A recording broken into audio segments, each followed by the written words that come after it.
ખેડા જિલ્લા સહકારી સંઘની 5 બેઠકો પર ચૂંટણી યોજાઈ। અન્ય બેઠકો માટે તાલુકા મથકે મામલતદાર કચેરીમાં પ્રક્રિયા હાથ ધરાઈ। અપક્ષ ઉમેદવાર ભરતભાઈ પટેલ જણાવ્યું કે અત્યારે શાંતિપૂર્ણ મતદાન ચાલી રહ્યું છે।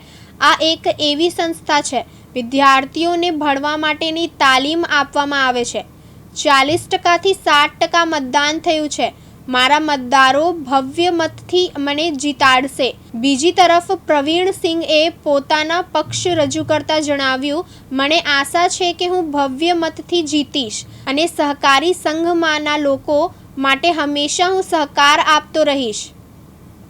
મારું નામ ભરતભાઈ ઘનશ્યામભાઈ પટેલ છે અને મેં અહીંયા આગળ ખેડા જિલ્લા સહકારી સંઘમાં અપક્ષ ઉમેદવાર તરીકેની ઉમેદવારી કરેલ છે।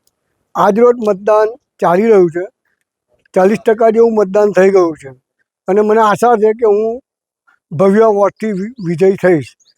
સાથે સાથે આ એક સંસ્થા એવી છે કે જે સહકારની સંસ્થા છે, એની અંદર વિદ્યાર્થીઓને ભણવા માટેની એક તાલીમ અપાય છે અને જુદી જુદી સહકારી મંડળીઓના કર્મચારીઓને અને ડિરેક્ટરોને પણ એક શિક્ષણ થાય એનું એક આયોજન કરેલ છે।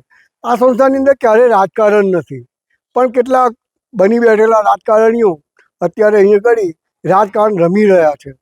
મને આશા છે કે આ સંસ્થાઓમાં રાજકારણ ના હોવું જોઈએ, જેથી સ્વર્ગસ્થ માધવલાલ શાહ અને એવા લોકો જેમને આ સંસ્થાઓ ઊભી કરી છે, છોટાલાલ વ્યાસે ને બધાએ, તો એ લોકોનું જીવન પુણ્ય થઈ જાય। મારું નામ પ્રવીણસિંહ ખુમાનસિંહ સોઢા છે। આજે ખેડા જિલ્લા સહકારી સંઘની ચૂંટણી છે અને મેં ઉમેદવારી નોંધાવી છે અને આજે ઇલેક્શન ચાલુ છે। 40% ઇલેક્શન અત્યારે પૂર્ણ થયું છે, બીજું ઇલેક્શન રાબેતા મુજબ ચાલે છે। કેવી અપેક્ષા છે તમારી જીતની અને જીતશો તો ભાઈ શું કામગીરી કરશો? બસ આજે મતદારોની સાથે અપેક્ષા છે કે સારા મતથી જીતાય અને જીત્યા પછી સંઘની સહકારમાં જે સહકાર આપવાનો હોય હું આપીશ। ત્રિશાલ પંડ્યા, દિવ્યાંગ ન્યૂઝ, નડિયાદ।